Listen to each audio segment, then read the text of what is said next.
Well, welcome back. Hopefully, you've been enjoying this and finding this series on St. Francis and Franciscan spirituality useful and hopefully affirming. Obviously, I'm really only touching the surface of these aspects, and I'm not really identifying the practical outworkings of how this manifests necessarily and how we can actually pursue this. I'm really just giving a snapshot into the aspects that make Franciscan spirituality what it is. Yesterday we talked about the fact that you go to have an evangelical conversion, and this idea that we have this lifelong conversion. Our transformation process, which is another word for conversion, is a daily transformation into the likeness of Christ. It's something that we may have an ecstatic conversion experience once the penny drops that we are so deeply loved and forgiven by God. But then from that comes this lifelong complete transformation into the likeness of Christ. And so following that idea of conversion and this constant conversion comes this idea that it brings us to service, that God calls us to serve. And one of the notes of Franciscan spirituality is humility, as I mentioned a little while ago. And one of the things that happens within a spirit, when conversion happens, when transformation starts to take place in our lives, it causes us to have a change of heart, which then leads to a change of lifestyle. And then Francis was obviously a supreme example of this, growing up as a rich young boy, spoilt rotten, and used to the trappings.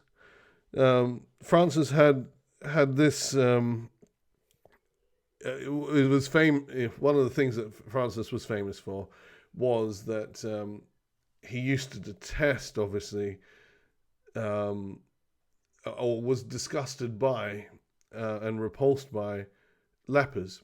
The whole, and understandably so. With the rotting flesh and all sorts of things, it was something for someone who grew up in such affluence and was always, clean and smelt nice and things like that. He didn't want to go anywhere near people who displayed those things.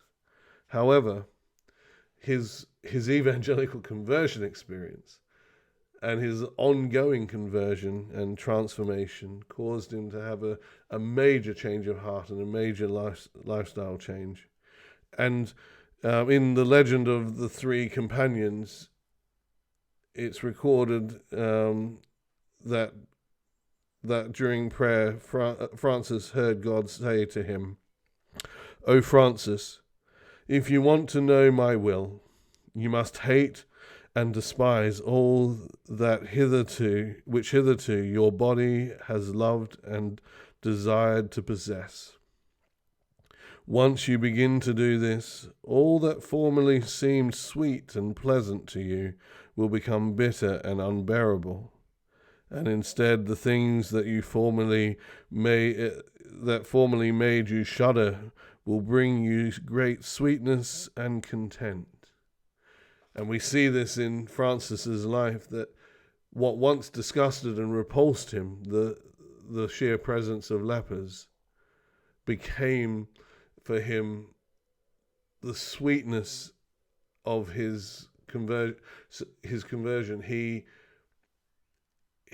came to despise the luxury he grew up in, and to the point where he disowned all that. He disowned his family and all the aspirations that his family had for him, and all that meant, all the trappings of the rich world, stripped himself down and left that all behind to find his true solace and his true spiritual um, nourishment in the company and presence of lepers, the very people he once found repulsive. So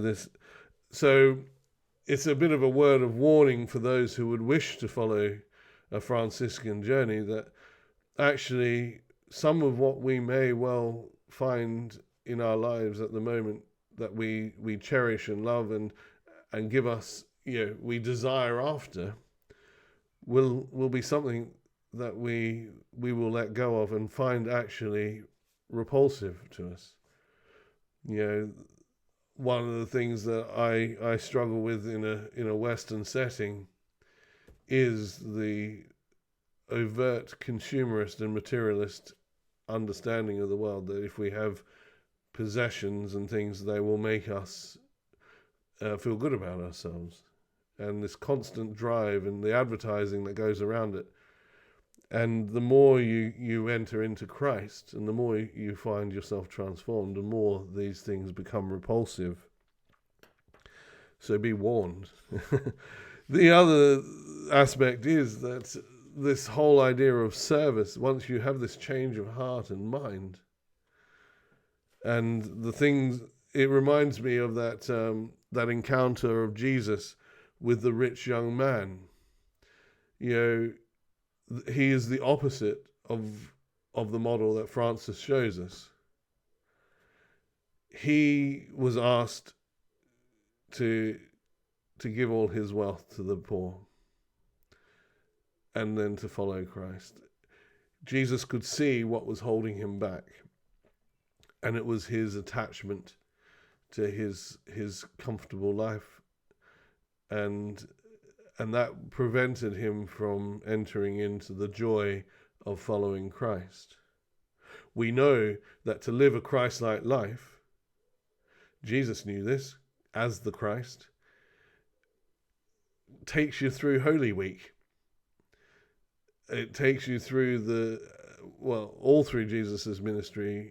He was constantly confronted and ridiculed and despised by certain people in power, to the point where it ended up to him being tortured and led to his death. And what Francis shows us is that actually we ought to follow Christ's way of life. We'll all go through those periods. In the early days of the Franciscans, they were certainly exposed to the same sorts of ridicule and were often beaten up and run out of town. So their life and their choices certainly led them down a Christ-like path in that regard.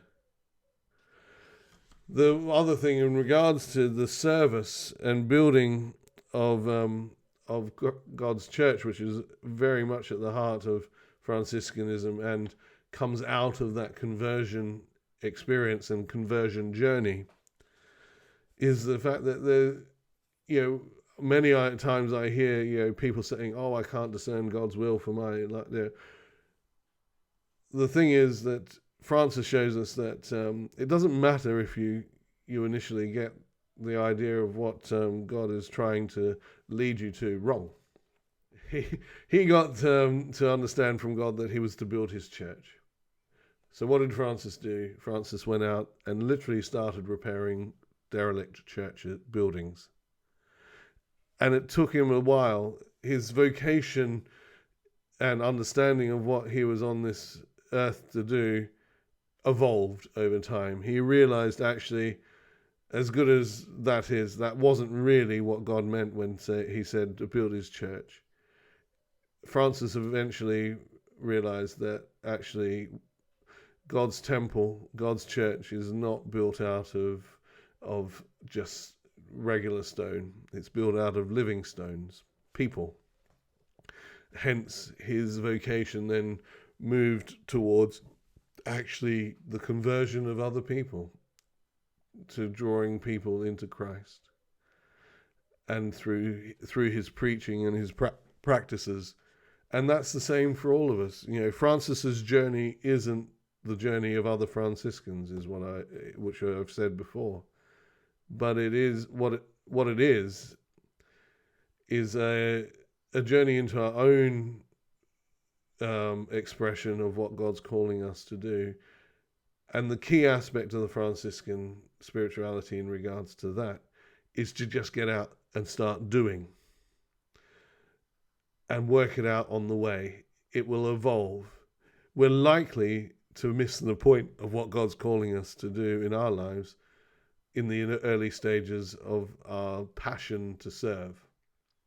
So as we journey on into our Franciscan spirituality, I hope that there is a warning there that if you seek conversion, God is faithful, but it will end up in a change of heart and a change of lifestyle and an evolving vocation into something that you may never have expected. But that in finding out what that vocation is, the Franciscan experience is that you get your hands dirty, and your vocation comes out of that and becomes clearer as we journey.